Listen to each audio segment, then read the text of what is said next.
Dear students, इस lecture में जो हमने एक सीरीज़ मैंने डिज़ाइन करी है प्रोजेक्टाइल के कुछ क्वेश्चंस, ये बच्चों की मैं क्लासेस ऑनलाइन जो ले रहा था तो उसमें बच्चों को कुछ प्रॉब्लम्स में कॉन्सेप्ट्स में दिक्कत आ रही कि भाई सर ये कैसे अप्लाई करें। तो मैंने सोचा ठीक है एक डिटेल डिस्कशन आपको कुछ अच्छी प्रॉब्लम्स का दूं जिससे आपको एक बार सारे कॉन्सेप्ट प्रोजेक्टाइल मोशन या मोशन 2D का रिवाइज करने का चांस मिले। तो टोटल मैं 15 क्वेश्चंस की सीरीज़ लेके चल रहा हूँ। इसमें हो सकता है अगर ज़रूरत पड़ी तो और ऐड भी करूँगा। जितने अच्छे क्वेश्चन मुझे लग रहे हैं नेसेसरी कॉन्सेप्ट है वो आपके कवर हों, और उसको मैं 3 प्रॉब्लम्स के सेट में छोटे छोटे पार्ट्स में डिस्कस करता जाऊँगा। ठीक, तो एक क्वेश्चन आपको दिया गया इस तरीके से, एक अ stone is projected in air at some angle, after 2 seconds is moving at an angle 30 degree with the horizontal, further after 1 second is traveling horizontally. Find the initial velocity. Initial velocity means आपको उस stone की speed भी बतानी कि speed से project किया गया और कितने एंगल पे प्रोजेक्ट किया गया, ये पूछा गया था। ठीक, तो देखिए क्वेश्चन का डिस्कशन क्या है। तो यहाँ पे आपने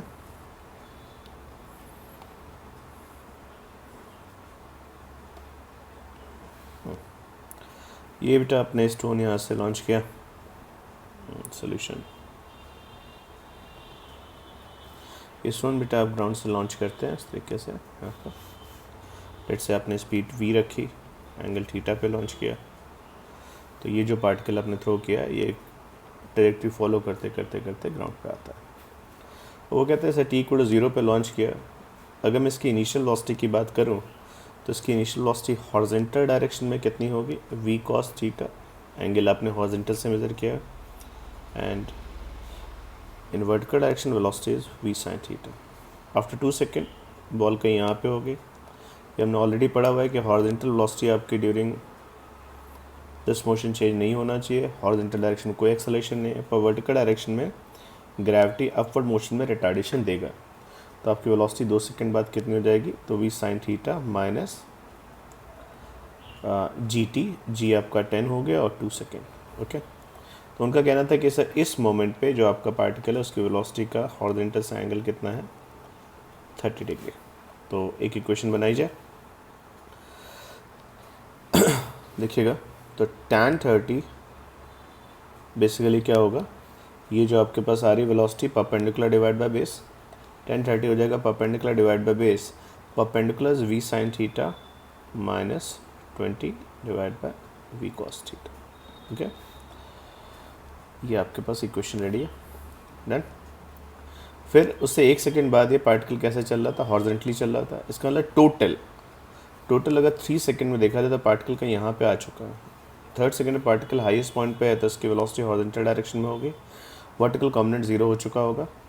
तो मैं अगर t को 3 सेकेंड की बात करूँ, एट t को 3 सेकेंड, तो एट t को 3 सेकेंड वर्टिकल डायरेक्शन में देखिएगा तो v equal to u plus AT apply करिए। वर्टिकल डायरेक्शन में वर्टिकल वेलोसिटी 3 सेकेंड पे 0 हो चुकी है। Initial vertical velocity was v sin theta, acceleration minus g और टाइम 3 सेकेंड। तो आपको यहाँ से v sin थीटा की वैल्यू बच्चे मिल जाती है कितनी, आगे 30। इसके जब आपने बॉडी को लॉन्च किया तो उसकी इनिशियल वर्टिकल वेलोसिटी कितनी थी, 30, ये सेकेंड इक्वेशन।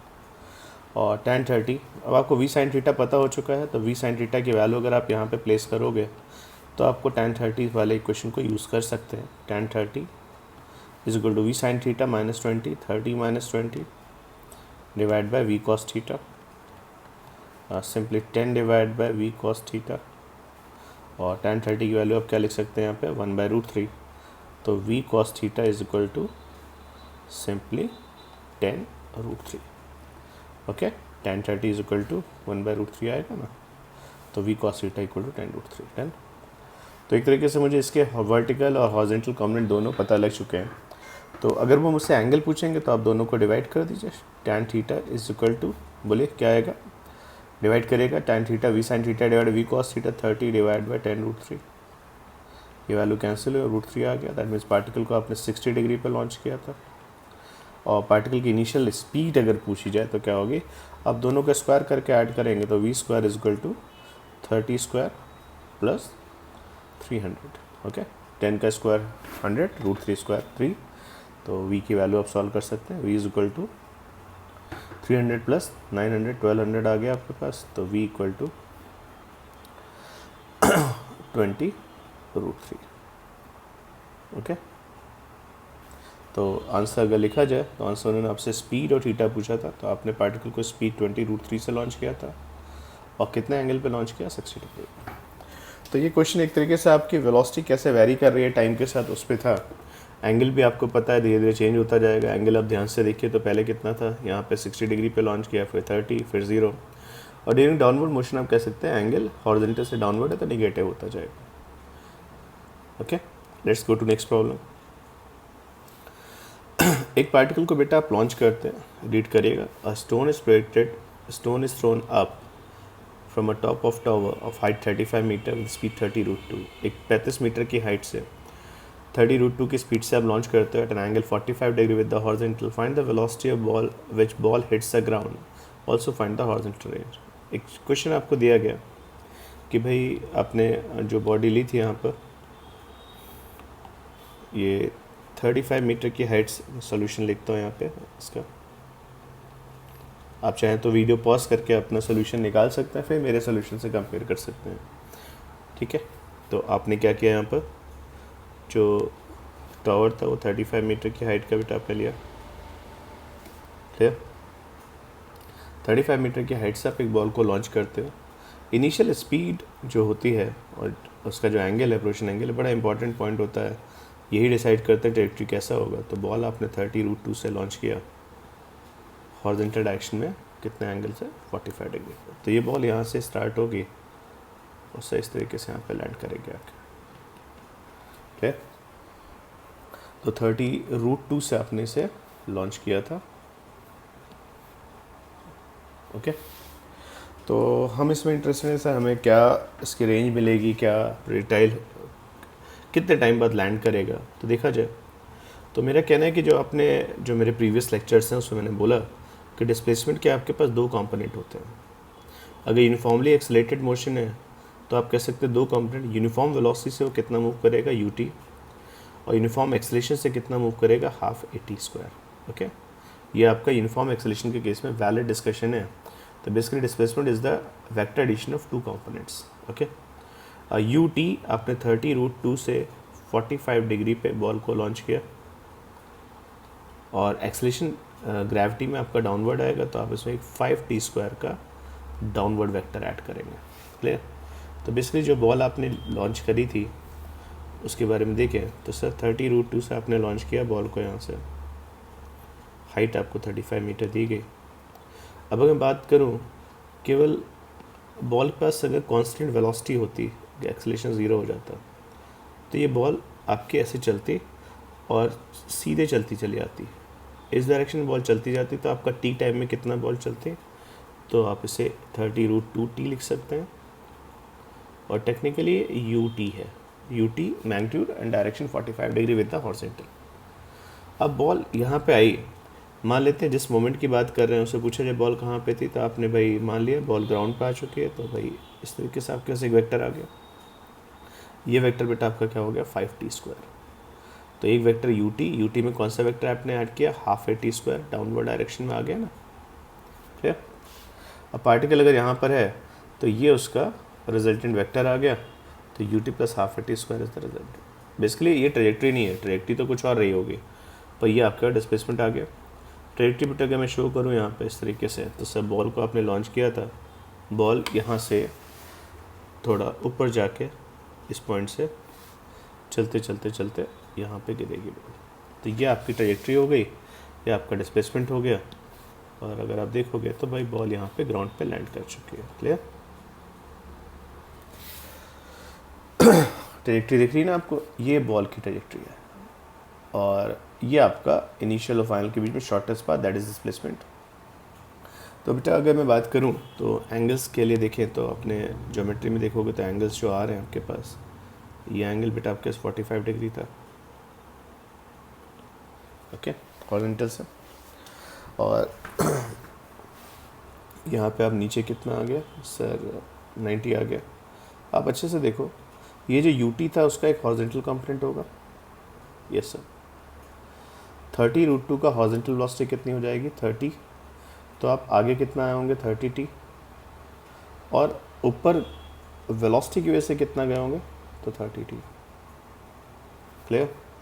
अब बच्चे आप अच्छे से देखो तो आपको साफ साफ दिखेगा ये जो लेंथ है बेसिकली ये horizontal displacement during the motion हुआ, और टेक्निकली यही बच्चे वैल्यू क्या हो गई सर, रेंज आ गई। तो रेंज की वैल्यू कितनी आ गई 30t। Next, ball due to velocity कितना ऊपर गई 30t और नीचे कितना है 5t², और हाइट आपको कितनी दी गई थी यहाँ पे 35 मीटर। आपको मैं 3 क्वांटिटीज़ बता रहा हूँ, एक ये 35, 30t, 5t², इनमें कोई रिलेशन आएगा? Yes sir 35 + 30t = 5t²। Okay, तो भाई इस वैल्यू को लिखें तो 35 पे थे 30t, ग्रेविटी वेलोसिटी की वजह से और ऊपर जाते हैं और आप धड़ाम से नीचे गिर गए 5t², तो वैल्यू बराबर आ गई। मुझे लगता है अगर मैं पहली इक्वेशन, ये जो दूसरी इक्वेशन है, इसको यूज़ करूँ तो मुझे शायद टाइम ऑफ फ्लाइट मिल जाए। तो देखा जाए 5t² - 30t - 35 = 0। ओके, 5 कैंसिल करेंगे बेटा, वैल्यू कितनी आ गई t² - 60 - 7 = 0। सॉल्व करेंगे तो वैल्यू हो जाएगी t² - 70 + t - 7 = 0। तो t के दो आंसर आएंगे, एक आपके पास -1 आ गया और एक 7 आ गया। नो डाउट टाइम आपने 0 से स्टार्ट करी थी जर्नी, तो टाइम ऑफ फ्लाइट तो 7 सेकेंड आएगा। टोटल बॉल को ज़मीन तक आने में टाइम कितना लगा होगा 7 सेकेंड। और रेंज कितनी होगी, तो आपकी बॉल कितने आगे गई होगी, तो 30 × t सेकेंड 210 मीटर्स। तो 210 मीटर बेटा बॉल आगे गिरेगी जाके। तो ये क्वेश्चन कराने का पर्पज़ क्या है कि जो आप लोग टाइम = 2u sin θ/g लगाते हैं वो आंसर सही है, पर केवल हॉरिजॉन्टल रेंज के लिए। जैसे मान लो मैं यहाँ से यहाँ तक का टाइम पूछूंगा तो 2u sin θ/g है, पर बॉल फर्दर डाउनवर्ड जा रही है तो फिर आपको उसको सॉल्व करना पड़ेगा। उन्होंने ये नहीं पूछा था, उन्होंने एक चीज़ और पूछी थी कि सर बॉल कितने एंगल पे हिट करेगी ग्राउंड को। तो देखा जाए जब आपने बॉल को लॉन्च किया था तो हॉरिजॉन्टल वेलोसिटी बच्चे कितनी थी 30 और वर्टिकल वेलोसिटी थी 30। जब आप यहाँ से ऐसे पाथ फॉलो करते करते ग्राउंड पे आते हैं तो हॉरिजॉन्टल का तो देखो बेटा सिंपल सा है, कोई बाल विवाह का नहीं कर सकता, हॉरिजॉन्टल डायरेक्शन में तो एक्सेलेरेशन है नहीं। वर्टिकल डायरेक्शन में वेलोसिटी बेटा डाउनवर्ड डायरेक्शन में कितनी हो जाएगी 30 u + 80 लिखते हैं हम लोग। u + 80 के अकॉर्डिंग अगर पूछे तो वर्टिकल वेलोसिटी कितनी हो जाएगी, u + 80 एक बार लिखिए तो सही। 30, एक्सेलेरेशन कितना आ गया -10, और टाइम ऑफ फ्लाइट कितना 7 सेकेंड, तो वेलोसिटी -40 आ गई। इसके अंदर जब ग्राउंड को हिट करेगा तो इसकी डाउनवर्ड वेलोसिटी 40 होगी। तो अगर मेरे को इससे पूछे कि इससे स्पीड क्या होगी, तो मैं √30² + 40² से 50 स्पीड से हिट करेगा। और कितने एंगल पे हिट करेगा बच्चे, तो आप अच्छे से देखना, ये एंगल जो आएगा आपका ये 50 हो गया, ये 40 हो गया। तो ये एंगल देखिए मैं आपको बड़ा करके दिखाता हूँ यहाँ पे, है ना। ये एंगल जो बच्चे आएगा वो कितना हो जाएगा tan θ = 4/3। तो आप एंगल अगर पूछे तो कितना एंगल पे हिट करेगा tan 1 4/3। ओके, तो अब अच्छे से देखो, एक बड़ी ऐसी चीज़ है, मैं कहता हूँ कि तुम जैसे हम लोग मूवीज़ देखते हैं फॉरवर्ड और बैकवर्ड करके, तो वैसे मान लो अगर ये 30√2 से लॉन्च किया तो 7 सेकंड में यहाँ पे आया। पर अगर मैं उल्टा सवाल पूछूं कि मैं 50 की स्पीड से लॉन्च करता और कितने एंगल पे लॉन्च करता, बेटा tan 1 4/3 पे लॉन्च करता, तो क्या ये स्टोन रिवर्स ट्रैजेक्टरी फॉलो करता? हाँ सर। तो कितने टाइम बाद से हिट करेगा, कितनी स्पीड से हिट करेगा, एक ही क्वेश्चन में 2 क्वेश्चन आपके पॉसिबल है, अगर आप ऐसे जाएंगे और आप ऐसे जाएंगे। ठीक है, तो इस क्वेश्चन का पर्पस जो था बच्चे हमारे पास ये था कि भाई हमें t = 2u sin θ/g universal formula नहीं मानना चाहिए। टाइम ऑफ फ्लाइट जो होता है वो आपका एक लेवल से सेम लेवल पे वापस आने का है। अगर आप यहाँ से बॉल को लॉन्च कर रहे हैं तो time of flight 2u sin θ/g नहीं होगा, ऐसे लॉन्च कर रहे हैं तो भी नहीं होगा। क्लियर है? नेक्स्ट बेटा देखिए अच्छे से, ये एक बढ़िया सा एक गेम देख रहा था मैं, एक कैनन थी, उसमें मेरा बच्चा गेम खेल रहा था, और उसमें क्या हो रहा था कि वो बॉल्स को लॉन्च कर रहा था। एक बार उसने 30 डिग्री पे लॉन्च किया, और नो डाउट उसने एंगल कुछ और लिया था। उसने 30 पे लॉन्च किया, फिर 60 पे लॉन्च किया, और जब आप एक बटन से दूसरा बटन दबाते हैं, जब वो लॉन्च करते हैं तो टाइम गैप आ रहा है। तो वो क्या कह रहे हैं जरा अच्छे से देखो, अ कैनन फायर्स, एक तोप है, सक्सेसिवली 2 शेल्स फायर कर रही है।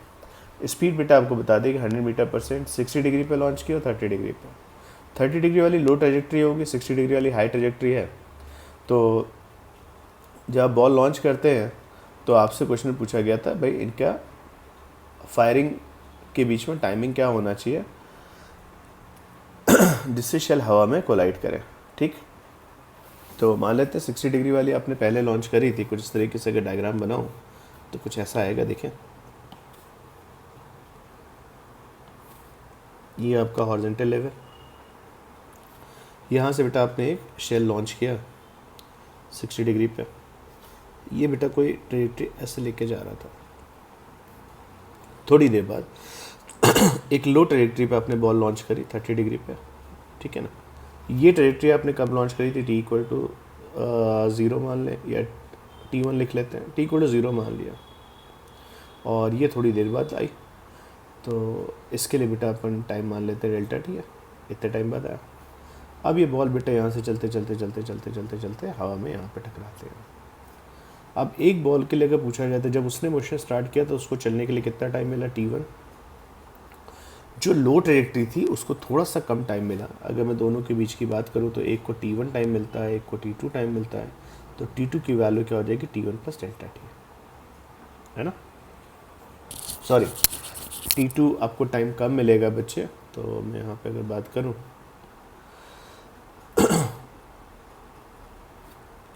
तो T1 और T2 लिखा बच्चे, और इनके बीच का आपने गैप टाइम डेल्टा टी मान लिया।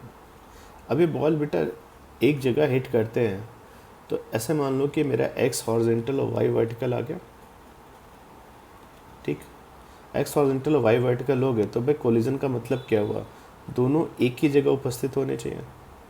तो अगर एक को चलने के लिए T1 टाइम मिलता है, एक को चलने के लिए T2 टाइम मिलता है, एक को चलने के लिए T1 टाइम मिलता है, एक को चलने के लिए T2 टाइम मिलता है, तो जो देखा जाए एक्स कोऑर्डिनेट लिखिए आप, पहली बॉल का एक्स कोऑर्डिनेट हो जाएगा बेटा 100 cos 60 की स्पीड से आपको T1 टाइम मिला। उसी टाइम पे आपका दूसरा कोऑर्डिनेट भी उसका सेम है, एक्स लिखोगे उसका हो जाएगा 100 cos 30 T2, क्लियर। तो 100 cos 60 T1 is equal to 100 cos 30 T2। तो क्या इन दोनों टाइम के बीच में मैं रिलेशन निकाल सकता हूँ?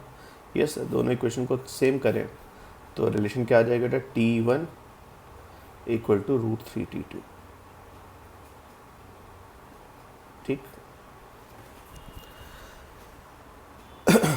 अब बच्चे बॉल यहाँ पे हिट कर रहे हैं तो इनके वाई कोऑर्डिनेट भी सेम होने चाहिए। वाई कोऑर्डिनेट बताना बेटा एक बॉल का कितना होगा, सही u sin theta t plus half AT square आपने लिखा था, है ना। u sin theta initial velocity हो गई, तो अगर आप 60 डिग्री वाले के लिए लिखोगे तो 100 sin 60 टाइम उसे कितना अवेलेबल है, T1 plus half acceleration minus 10 into T1 square. और अगर ऐसे दूसरे का लिखोगे बच्चे तो आंसर कितना हो जाएगा, 100 sin 30 T2 प्लस ग्रेविटी, तो बच्चे दोनों के लिए सेम ही है। तो अगर ये कोलाइड कर रहे हैं बच्चे तो इस बात पे एग्री करते हो ना कि एक मान लो जैसे ऐसे लिखते हो आप, एक का कोऑर्डिनेट 8,6 है तो दूसरे का कोऑर्डिनेट 8,4 नहीं हो सकता, उसका भी 8,6 होना चाहिए ना। तो एक्स और वाई कोऑर्डिनेट बेटा दोनों को सेम होने चाहिए। तो अगर मैं इस इक्वेशन को फिर से लिखूँ तो रिलेशन क्या आ जाएगा बच्चे, बोलिए 100 √3/2 T1 माइनस 5 T1 स्क्वायर, 10। दूसरी वैल्यू बोलिएगा बेटा कितनी हो जाएगी, 50, है ना, 50 T2 माइनस 5 T2 स्क्वायर। अब बच्चे आप अच्छे से देखो तो भाई T2 और T1 में एक रिलेशन आप ऑलरेडी निकाल चुके थे, तो एटलीस्ट इस टाइम T2 T1 तो निकाल सकते हैं ना।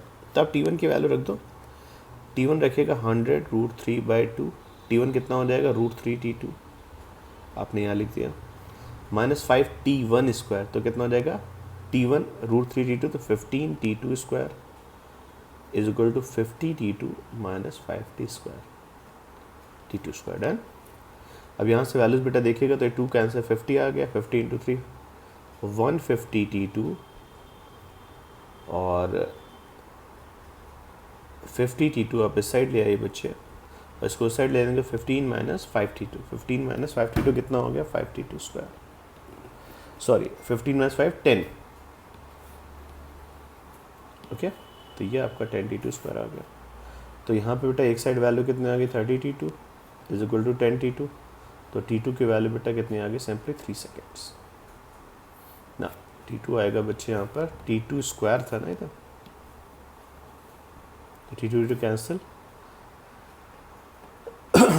ये बेटा एक बार चेक कर लीजिएगा 150, देखो यहाँ पे एक मिस्टेक करी है छोटी सी, अब लोग को देखना पड़ेगा मैथमेटिकली। 150 माइनस 50 T2 जो था, ये आपके वैल्यू बेटा आ जाएगी 100 T2, है ना, एक बार चेक कर लीजिएगा।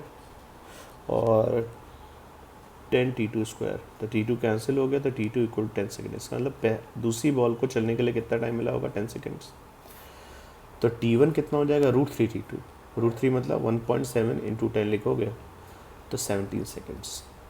तो टेक्निकली को पूछे तो हुआ क्या, जब आपने बॉल लॉन्च की तो इसको चलने के लिए बेटा टोटल टाइम कितना मिला, 17 सेकेंड्स। और इसको जो है थोड़ा लेट लॉन्च किया तो 10 सेकेंड में बेटा बॉल यहाँ पहुँच गई। तो दोनों का जो फायरिंग का जो टाइम इंटरवल था, तो पहली बॉल को अगर आपने शेल को 0 पे लॉन्च किया था, तो सेकंड आपने बेटा 7वें सेकंड पे लॉन्च करी होगी, तो वो हवा में कोलाइड करेंगे। तो इस क्वेश्चन का पर्पस बच्चे बेटा इसलिए है कि हम एक कैनन से 2 शेल आप लॉन्च करते हैं तो उनके कोलिजन की कंडीशन को समझे। स्ट्रेट है, एक पॉइंट से प्रेडिक्ट कर सकते हो, डिफरेंट पॉइंट से प्रेडिक्ट कर सकते हो, पर कोलाइड करने के लिए उनका एक्स और वाई कोऑर्डिनेट एक कार्डियल सिस्टम में सेम होना चाहिए। ओके, तो बाकी क्वेश्चंस हम लोग नेक्स्ट पार्ट में देखेंगे, छोटे छोटे पार्ट बना रहे हैं, कुछ अच्छे और क्वेश्चन हैं जो मैं आपके लिए लेके आऊँगा। तो पहला क्वेश्चन क्लियर है।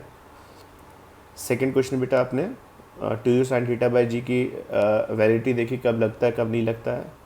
और थर्ड आपके पास कोलाइड करना है एयर में तो उसकी कंडीशन क्या होनी चाहिए। डिफरेंट टाइम पे आपने 2 शेल लॉन्च किए तो 7 सेकंड के गैप पे लॉन्च करोगे तो वो कोलाइड करेंगे।